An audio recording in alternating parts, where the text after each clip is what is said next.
Hello, hi, I'm Preeti, and today we are going to paint this reference from our Paint Your Style challenge that I host on Instagram. It's a year-long challenge. We come up with weekly references to paint and to encourage everybody to continue their painting practice and be consistent with it. It's a gentle nudge that perfection is not our priority, consistency and practice is. So yeah, today I'm going to dive into this one and paint with you. This is my first painting of the year. I had been away and traveling, so I couldn't join my buddies in this challenge, so I'm joining in late. So let's start. I'm going to just download this and then so for this painting, what I'm thinking is I am going to go paint the background first, and I prefer going wet on dry because it gives me a little more control over wet on wet, where if the paint paper is too dry, I lose control. So I start wet on dry. So I'm starting with a bright yellow, and then soon I will get into the wet on wet. So this is my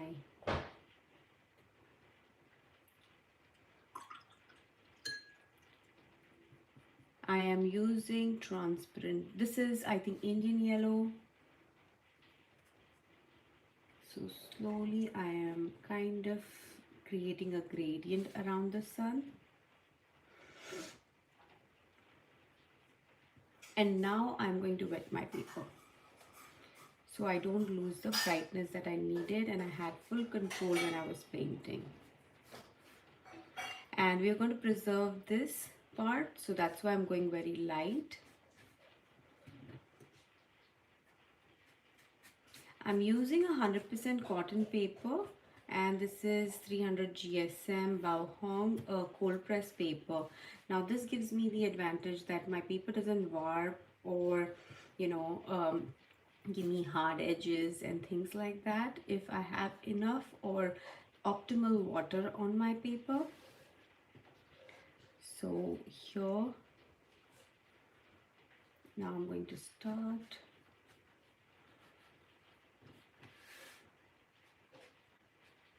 So these streaks, I'm not copying them, I'm just trying to create those, streaks. So when I go in with burnt sienna, I don't lose them. So now the water control is very important. I have to make sure I do not have too much water on my brush because my paper is already wet. So I'm going to make sure that I it's not dripping wet, and I kind of dab it to a paper towel before I go back into it. So I don't have a paper towel handy, I'm sorry. I'm just going to kind of rub it on here before I go in.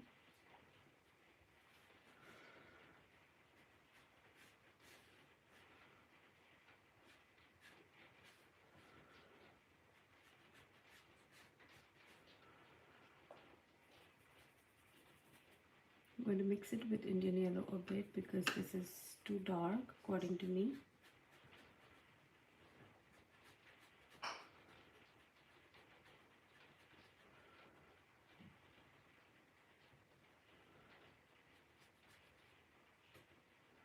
And as I'm painting, I am not thinking about what my what's happening. I'm actually feeling what's happening on the paper rather than thinking about what I missed, what I did not miss. If I like what I'm doing, I continue with it. I give a glance on my reference once in a while because my aim is to get the feeling rather than copying it. I want to make it a little bit darker. I'm going to hold it from here to make it a little moody. Now what I'm going to do on this side is I'm cleaning off completely all the paint from my brush,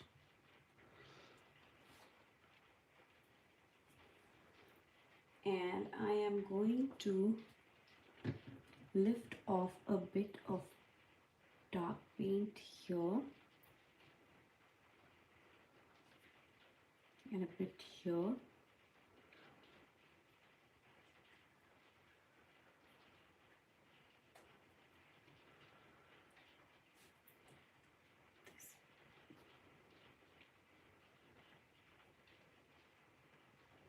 And here's where I'm going to go in with Indian yellow and then create those streaks again. So though I try to preserve it, if you lose it, there is not much issue. You can go back in and create those effects again. And since I want it a little more yellow, I'm going to lift off again in the center and go in with my yellow so it blends in. And always remember, watercolor dries lighter, so whatever you're seeing, it's going to dull down. So if you want to go a notch darker on the sides and on the corners of your painting, which is great because it's anyways going to dull down when it dries.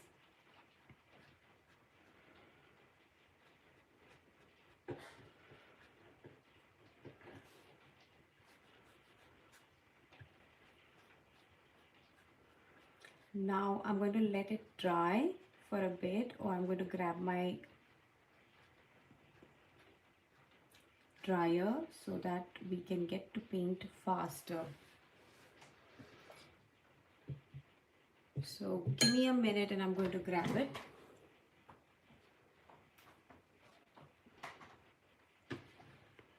Hello everyone who's here. Hi. If you have any questions for me, you can post it now while this is drying and I can answer those for you. And if you enjoy this live, let me know so that I can come on more often. Currently, this is my first live this year and I have no schedule or not thought about it. So if you do enjoy this, please drop me that note where, I know that, I should come here more often.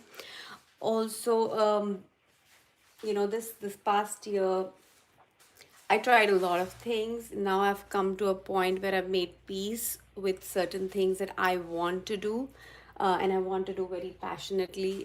One is coaching, watercolor coaching on YouTube and on Instagram. I'm going to soon launch my free challenge for painting seascapes. In our last challenge, we painted. In a 3-day challenge, we painted our seascape, which was Fearless Flow.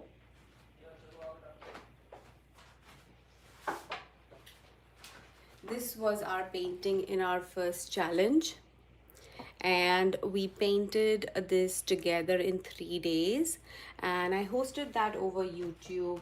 I really enjoyed painting with you all. And I took back so many great comments on, they didn't know the water movement was so easy, and painting fearlessly is so freeing that I want to come back and paint more often. So if you think you like painting, everybody sucks in the beginning, trust me, and it's not just you, and it's not you at all. It's just about giving yourself that time and grace to build on the practice. So I am the 7-day challenge that I'm going to host soon is basically to let you breathe and enjoy and embrace the imperfections of watercolor. So if you're really in that zone where you think you love painting or enjoy painting but you suck at it, this is for you. When I do announce it, I will definitely let you know. I am prepping it right now so that it is seamless, and I'm here to support and answer your questions rather than running around figuring things out. So I will keep you in mind, and I'll let you know for sure. You could also join my mailing list because I definitely announce everything first to my subscribers. So there's a link in my bio and also in my previous videos if you would like to join. But I definitely announce it personally as well. So I think it's pretty dry. I also wanted to share something that I did for myself because I really felt that I did not um, reward myself for the efforts this year. So I created this calendar. This is definitely something that I will cherish. These are all my paintings from last year.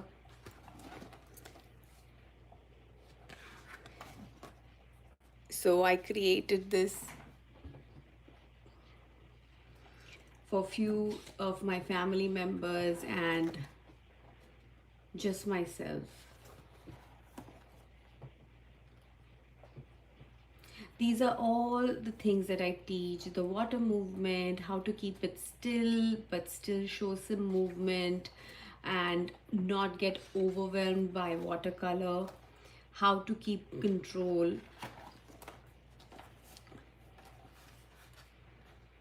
the foggy effect. All these things, they come in, very, very easily, or I would say come in handy when you have a support system. Like if you have somebody to guide you, these things come in very easy. Like this effect of having some water, some splashes, but still having still water at places. This is one of my favorite paintings.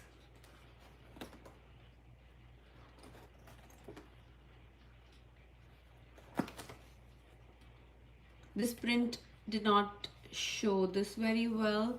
This is a very beautiful painting of Christmas tree farm in a lampshade. I really like the painting, but the scan didn't turn out as beautiful because these are golden, they glitter.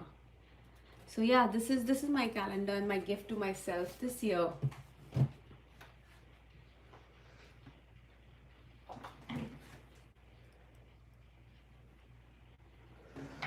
So I'm going to start. This is already semi-dry, and I think we can go and take control of our painting. So I'm going to start with this painting, this tree.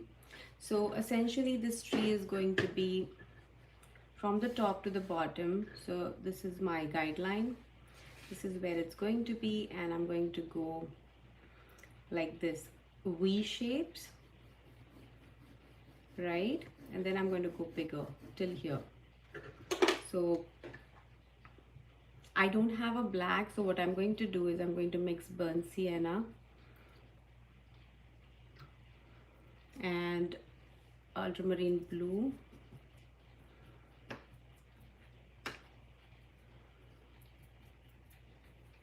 to get a really dark shade. If you have a violet or a quinacridone, what you call, yeah, violet, I think that should work. I don't have it on my palette. I don't use it that often. So I'm going to make do with these two colors and a little bit of Payne's Gray to darken it. So give me 1 second. So here is what I'm going to do. My paper is wet, so I don't need to worry still. See, I'm still calm. I'm still using this to my advantage. I'm just getting the loose strokes in, and then we'll work with this. So that's it. And now we'll deepen this in the center.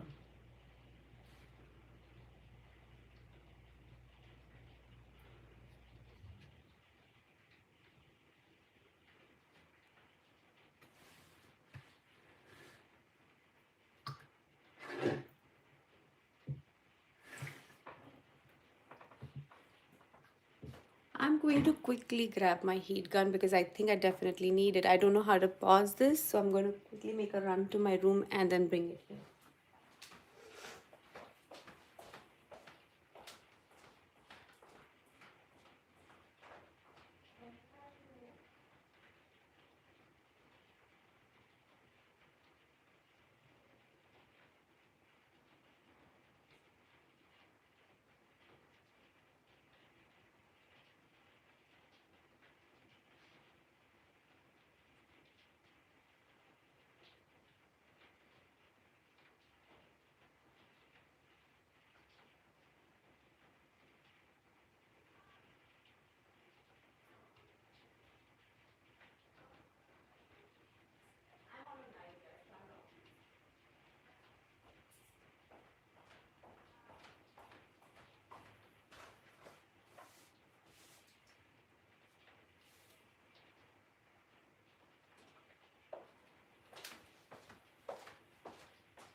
While that is still drying, let me just quickly show you something here on how to draw trees or paint trees without sketching.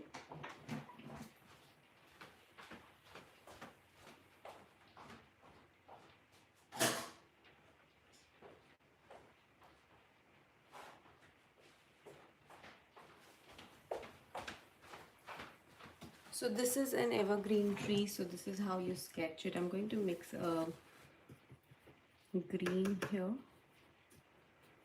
I'm going to show you how to sketch that. So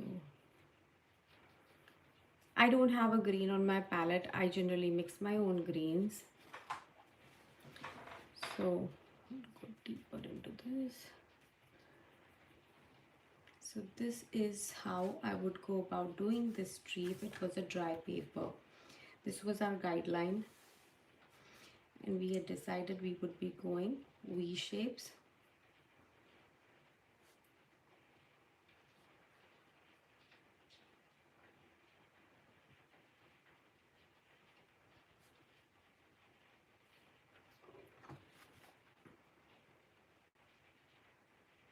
So I would just keep going from the belly of my brush to outside, or else reverse the way you use your brush.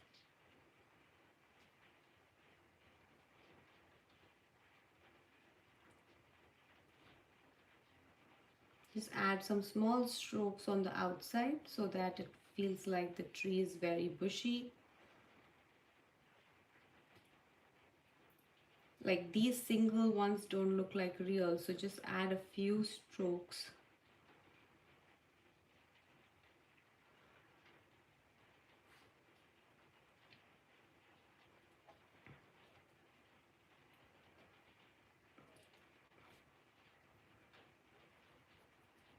And that would be my tree. And then just add a little more dark on the inside at places where there is shadows. Light and shadow is one more thing about watercolors that build a lot of depth. The moment you add shadow, it creates a three-dimensional figure rather than a flat painting.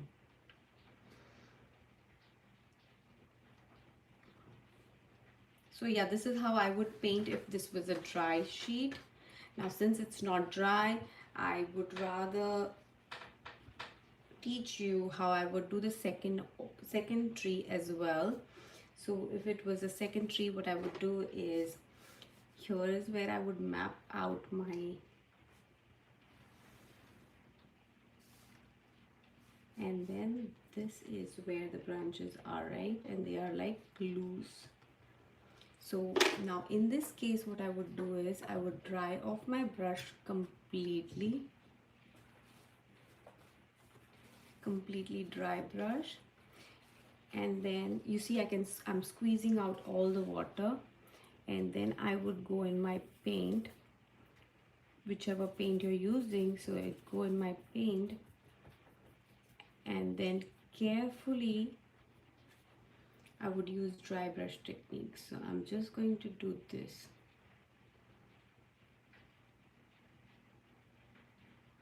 I'm using the tip of my brush to build the branches.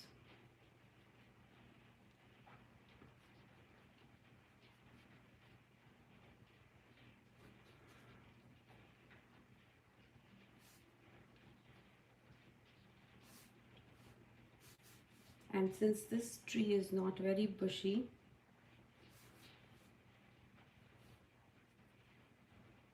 it's very sparse, which is why the dry brushing works.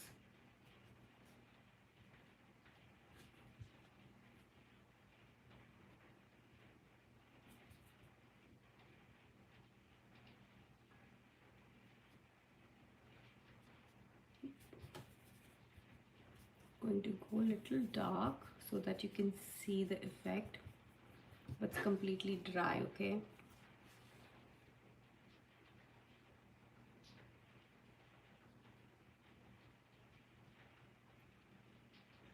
You can also alternate these.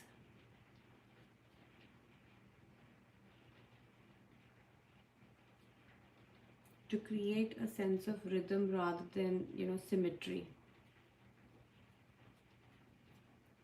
And then I'm going to go about connecting all of this with my single stroke and in between lines. So this can be a broken line. So that would be my second tree, and then in between I can just create some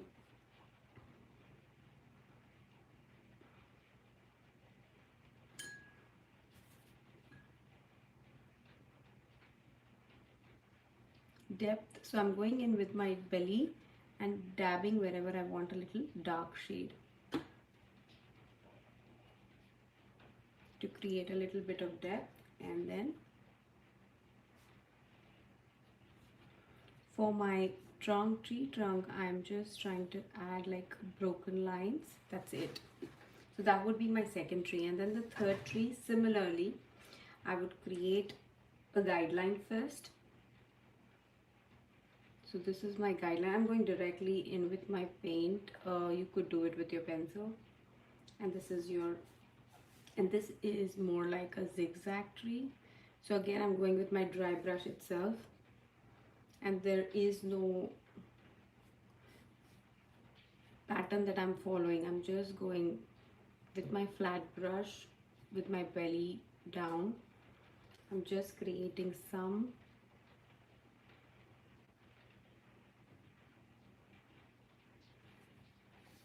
branches. And since it's a little bushy or has more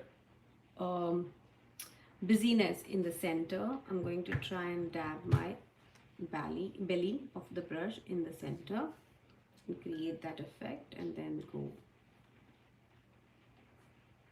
Yeah, this is what I'm going to do here.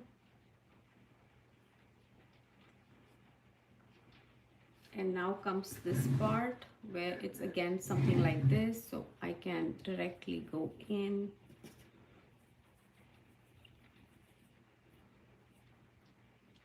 and make a tree. It's a proper tree, it's not a evergreen, so I can just add blobs.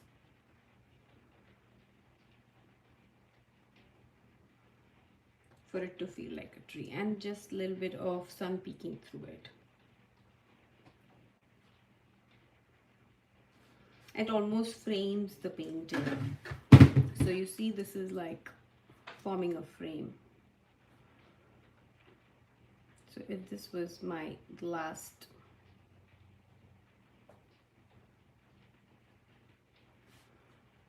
so that would be my that's what I would do on this one. I hope it's dried up. Yeah, it is. So let's do this. So this has dried up, so I'm going to go in with my dark color.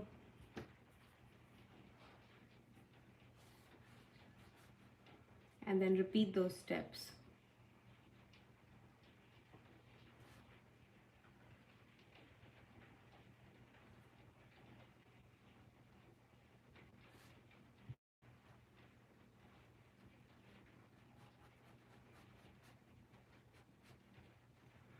Just be mindful of the fact that your paper should be dried up, otherwise you would not get those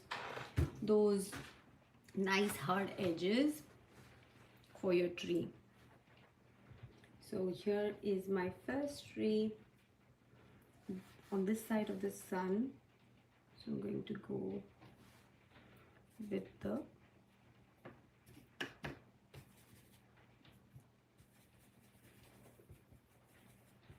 dry brush. I'm going to wipe off all the water and then start again.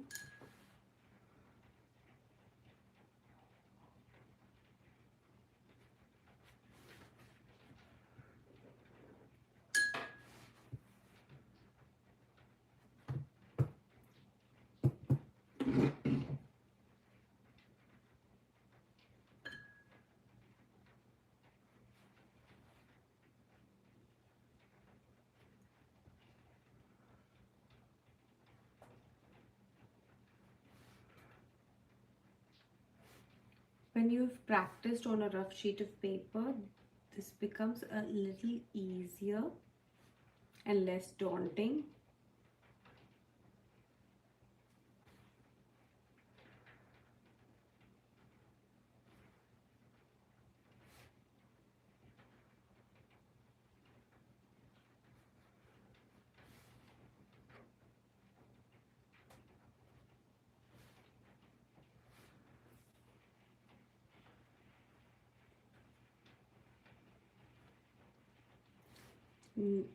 Now, since the sun is here, this should be a little orangey. Some branches here, so I'm going to stop and then grab a lot of burnt sienna on my dry brush and then create some branches here.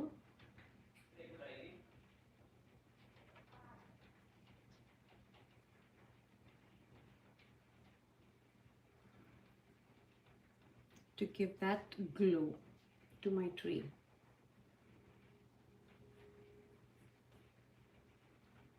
So you see the light and shadow. This is what the light and shadow was talking about. You have places where there is light hitting your tree and you want to depict that. So, and then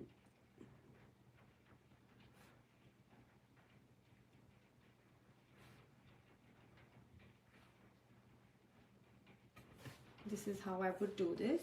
And then I'm going to do the same thing on the other side with my other tree. So here is my other tree. I'm going in with a lighter color and then I will deepen it. So here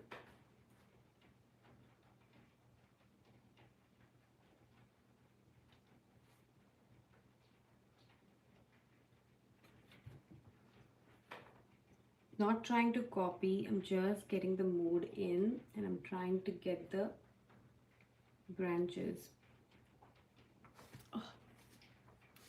Might be mindful of this. I kind of ruined it, but I can go back and correct that, so I'm not worried. But just be mindful that you don't touch the wet areas if you righty paint from left to right.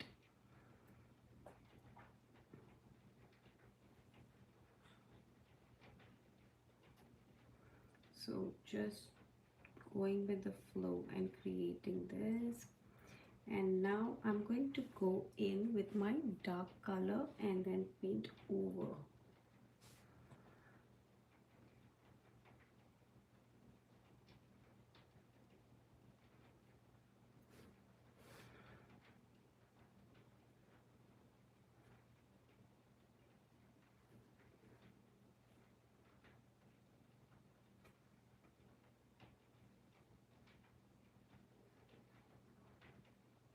similar strokes but with a darker color.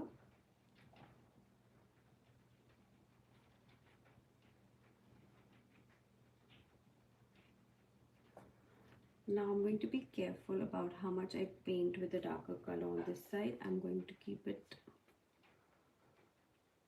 mixed. I'm going to mix this with burnt sienna so I don't go too dark.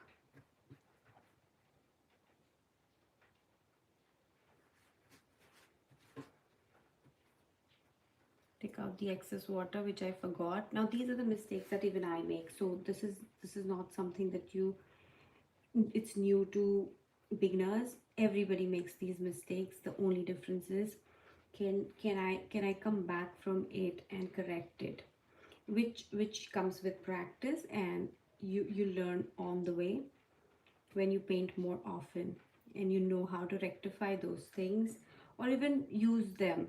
Like, doesn't matter, you can change the way you interpret the painting. Now my last one is a tree, so I'm just going to go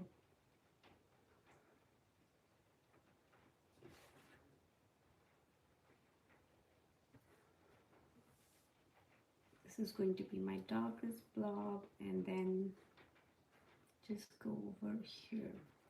So go with the creamiest paint when you need the darkest shade. So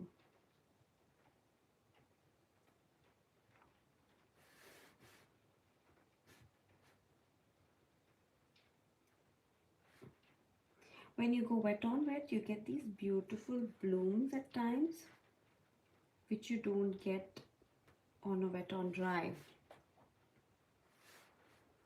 So yeah, I would say this is my painting, and I will like to do a little bit of definition here for my branches.